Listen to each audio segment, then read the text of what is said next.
नमस्कार, मैं विश्वास राय स्वागत करता हूं आपका टारगेट विद विश्वास राय चैनल में।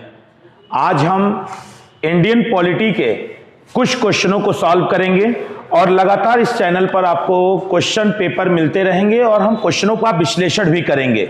जैसे आज हमने जो टॉपिक लिया है वो अपना इंडियन पॉलिटी लिया है। तो आइए महत्वपूर्ण क्वेश्चनों पे मंत्रिपरिषद, राष्ट्रपति, महान्यायवादी और नियंत्रक महालेखा परीक्षक के कुछ प्रश्नों को हम सॉल्व करते हैं।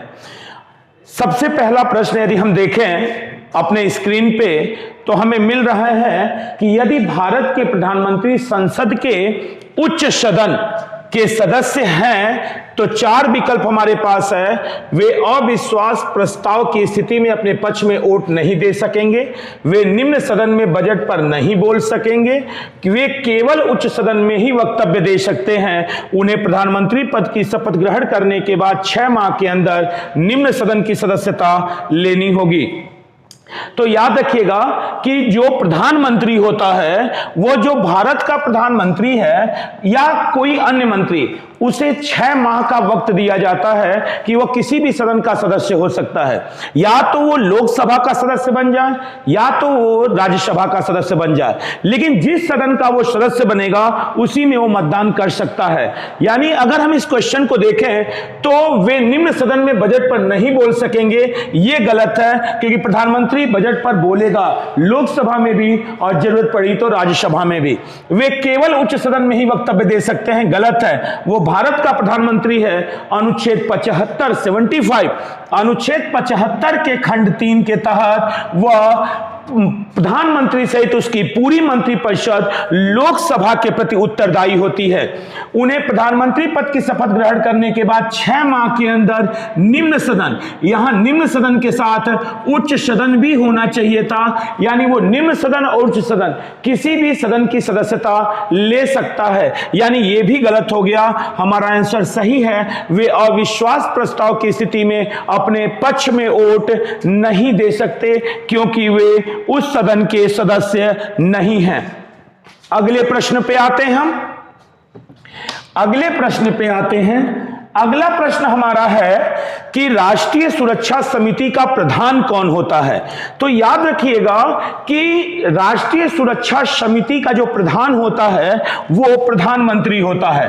राष्ट्रीय सुरक्षा का प्रधान प्रधानमंत्री होता है।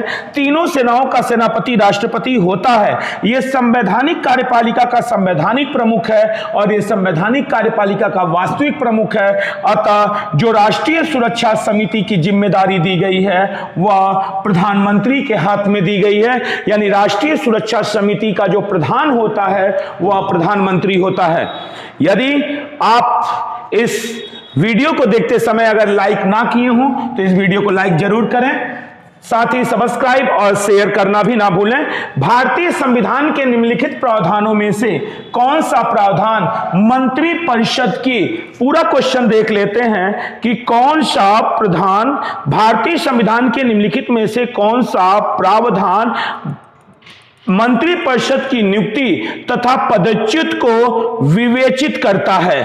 पदच्युत को विवेचित करता है। तो आप इस क्वेश्चन का आंसर देख रहे हैं कि विकल्प में 4 विकल्प दिए हुए हैं, अनुच्छेद 70, अनुच्छेद 74, अनुच्छेद 72 और अनुच्छेद 75। तो याद रखिएगा मंत्रिपरिषद की नियुक्ति के बारे में बोल रहा है तो अनुच्छेद 75 जो है, अनुच्छेद 74 और अनुच्छेद 75 ये दोनों विकल्प मंत्रिपरिषद के बारे में है। अनुच्छेद 74 कहता है, एक बात याद रखिएगा, अनुच्छेद 74 कहता है कि राष्ट्रपति की सहायता के लिए एक मंत्रिपरिषद होगी जिसका प्रधान प्रधानमंत्री होगा। लेकिन 44वें संविधान संशोधन 1978 के द्वारा एकदम क्लियर रहिएगा कि 44 अमेंडमेंट एक्ट 1978 में इसमें बदलाव हुआ, जिसके तहत कहा गया कि ये जो अनुच्छेद 74 है ये कहेगा कि जो प्रधानमंत्री राष्ट्रपति होगा वह मंत्रिपरिषद की सलाह पर कार्य करेगा। लेकिन जो अनुच्छेद 75 है ये तय करता है कि राष्ट्रपति प्रधानमंत्री की नियुक्ति करता है और साथ ही प्रधानमंत्री की सलाह पर अन्य मंत्रियों की भी नियुक्ति करता है। अतः हमारा आंसर जो है वह अनुच्छेद 75 है, अनुच्छेद 75। अब हम अपने चौथे प्रश्न पे आते हैं। मंत्रिपरिषद सामूहिक रूप से निम्न में से किसके प्रति उत्तरदायी है? चार विकल्प आपके पास हैं, प्रधानमंत्री के प्रति, राज्यसभा के प्रति, राष्ट्रपति के प्रति और लोकसभा के प्रति। एक बात याद रखिएगा, ये दोनों विकल्प आंसर बन जाते हैं। अगर प्रश्न का स्वरूप बदल जाए तो आंसर भी बदल जाएंगे। पूछ रहा है मंत्रिपरिषद सामूहिक रूप से निम्न में से किसके प्रति उत्तरदायी है, तो याद रखिएगा यदि सामूहिक रूप से पूछे तो आंसर होगा लोकसभा के प्रति और यह अनुच्छेद होगा अनुच्छेद 75 का खंड 3। आर्टिकल जो होगी वह अनुच्छेद 75 का खंड 3 होगी, जो कहेगी प्रधानमंत्री सहित पूरी मंत्रिपरिषद सामूहिक रूप से लोकसभा के प्रति उत्तरदायी होती है। लेकिन अगर यही प्रश्न पूछा होता कि मंत्री व्यक्तिगत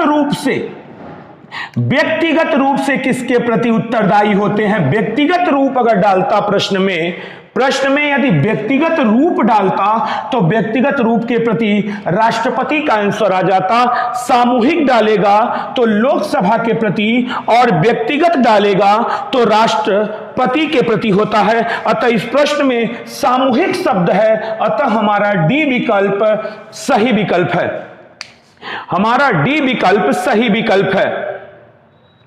अगले क्वेश्चन में आते हैं अगले क्वेश्चन में इन प्रश्नों को आप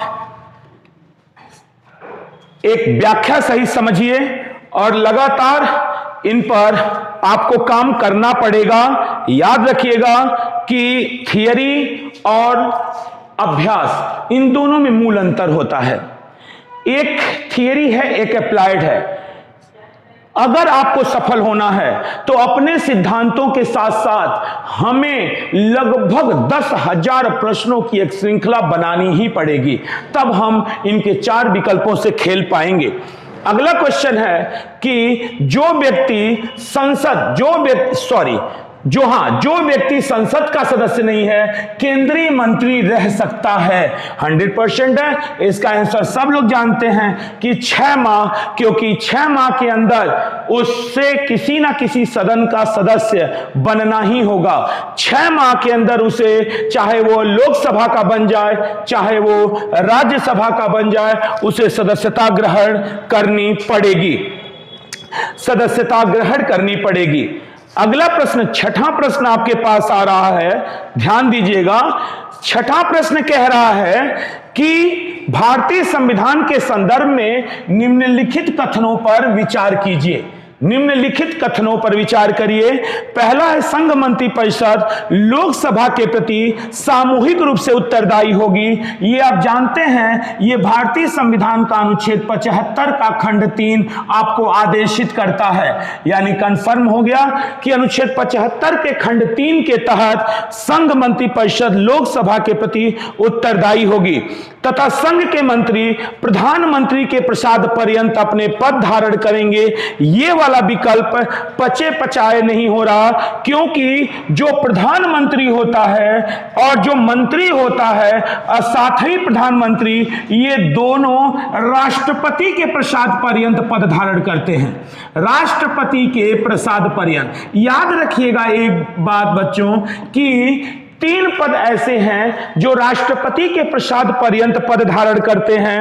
एक है प्रधानमंत्री सहित मंत्री, दूसरा है राज्यपाल और तीसरा है अटॉर्नी जनरल ऑफ इंडिया, यानी भारत का महान्यायवादी। अतः विकल्प 1 तो सही है लेकिन दूसरा गलत है। अतः आपका आंसर होगा केवल 1 सही है, केवल 1 सही है। आपका आंसर होगा केवल 1 सही है, केवल 1 सही है। अगले क्वेश्चन पे हम आते हैं। अगला क्वेश्चन जो आप देख रहे हैं, अगला क्वेश्चन जो आप देखने जा रहे हैं वो आपका 7वां क्वेश्चन। 7वें क्वेश्चन पे यदि आए तो पूछ रहा है निम्नलिखित में से कौन सा एक प्रस्ताव भारत में मंत्रिपरिषद रख सकती है। तो याद रखिएगा बच्चों कि मंत्रिपरिषद कभी भी सरकार के खिलाफ, यानी भारत सरकार के खिलाफ या राज्य सरकार के खिलाफ कोई अविश्वास या कुछ ऐसा नहीं कर सकती जो उसके विपरीत जाता हो। अतः 100% क्लियर है, अविश्वास प्रस्ताव तो विपक्ष लेके आएगा, स्थगन प्रस्ताव विपक्ष लेके आएगा, भर्त्सना प्रस्ताव विपक्ष लेके आएगा, लेकिन जरूरत पड़ी तो सरकार या मंत्रिपरिषद विश्वास प्रस्ताव लेकर आ सकती है और वो सदन को इस बारे में निश्चिंत कर सकती है कि इस समय हमारा निम्न सदन में बहुमत है। और आपको पता है कि चाहे राज्य सरकार हो तो उसे विधानसभा में बहुमत सिद्ध करना होगा, और यदि वो केंद्र सरकार है तो वो लोकसभा में उसे बहुमत सिद्ध करना होगा, क्योंकि लोकसभा में बहुमत प्राप्त दल का नेता ही प्रधानमंत्री होता है और राष्ट्रपति उसे नियुक्त करता है, और पूरी मंत्रिपरिषद भी लोकसभा के प्रति ही उत्तरदायी होती है। अगले क्वेश्चन में आते हैं, अगर मंत्रिपरिषद के विरुद्ध जो अविश्वास प्रस्ताव लाया जाएगा उसमें लोकसभा के कितनी सदस्य संख्या उसे प्रस्तावित करेगी। तो आंसर है आपका कम से कम 50 सदस्य उस प्रस्ताव पर सिग्नेचर होने ही चाहिए। अगर 50 सदस्य उस प्रस्ताव पर सिग्नेचर कर चुके हैं तो उसे मंत्रिपरिषद के विरुद्ध अविश्वास प्रस्ताव लाया जा सकता है लोकसभा में। अगला प्रश्न है, लाभ के पद का निर्धारण डिसीजन कौन करेगा। तो सबसे बड़ी बात है कि लाभ का पद कौन कौन सा नहीं है। तो आप देखें तो राष्ट्रपति, उपराष्ट्रपति, सभी राज्यों के राज्यपाल, प्रधानमंत्री सहित पूरी मंत्रिपरिषद, ये लाभ के पद नहीं माने जाते। सीधा आंसर है कि लाभ के पद का जो निर्णय होगा वह संघीय संसद करेगी, वह संघीय संसद करेगी। एक लास्ट क्वेश्चन आज का आपको एक लास्ट क्वेश्चन, इसी प्रकार प्रत्येक दिन आपको क्वेश्चनों की श्रृंखला हम आपको देते रहेंगे। एक लास्ट क्वेश्चन आप ले लें, इस पे लास्ट क्वेश्चन है यहां पे आज के लिए लास्ट क्वेश्चन, जिसमें क्वेश्चन कह रहा है कि संविधान में मंत्रिमंडल शब्द का एक ही बार प्रयोग हुआ है। हां, सही बात है, जो मूल संविधान में है उसमें मंत्रिमंडल शब्द का उल्लेख नहीं है। मूल संविधान में मंत्रिमंडल शब्द का उल्लेख नहीं है, मंत्रिमंडल शब्द का केवल एक ही बार उल्लेख हुआ है, और याद रखिएगा वो हुआ है 44वें संविधान संशोधन 1978 द्वारा। 44वें संविधान संशोधन 1978, संविधान संशोधन 44वां संविधान संशोधन 1978 द्वारा मोरारजी देसाई की सरकार है, जहां पहली बार संविधान में मंत्रिमंडल शब्द डाला जा रहा है, और उसमें कहा जा रहा है कि राष्ट्रपति मंत्रिमंडल की लिखित अनुशंसा पर ही आपातकाल की घोषणा कर सकेगा। इसका मतलब है राष्ट्रीय आपातकाल अनुच्छेद 352 में आता है, इसलिए मंत्रिमंडल शब्द का एक ही बार प्रयोग अनुच्छेद 352 में हुआ है, 44वें संविधान संशोधन 1978 के द्वारा हुआ है, और यह स्पष्ट कहा गया है कि मंत्रिमंडल की लिखित अनुशंसा पर ही राष्ट्रपति देश में राष्ट्रीय आपातकाल की घोषणा करेगा। तो इस प्रकार ऐसे छोटे छोटे सीरीज आपके लिए जो लाभदायक होंगे और बार बार आपके इस चैनल पर डाले जाएंगे, और इनका यदि आप क्वेश्चन का एक संग्रह करते हैं तो मुझे नहीं लगता कि इनके प्रश्नों जो एग्जामिनेशन हॉल में जो प्रश्न होंगे वो इनसे बाहर जाने वाले हैं, और इससे भी बेहतरीन प्रश्नों की एक श्रृंखला बार बार आपको यहां पे प्रदर्शित की जाएगी। अगर आप इस चैनल पे नए हैं तो सब्सक्राइब करना ना भूलें, लाइक करना तो एकदम ना भूलें। तो आज के लिए केवल इतना ही, पुनः एक नए रूप में। धन्यवाद।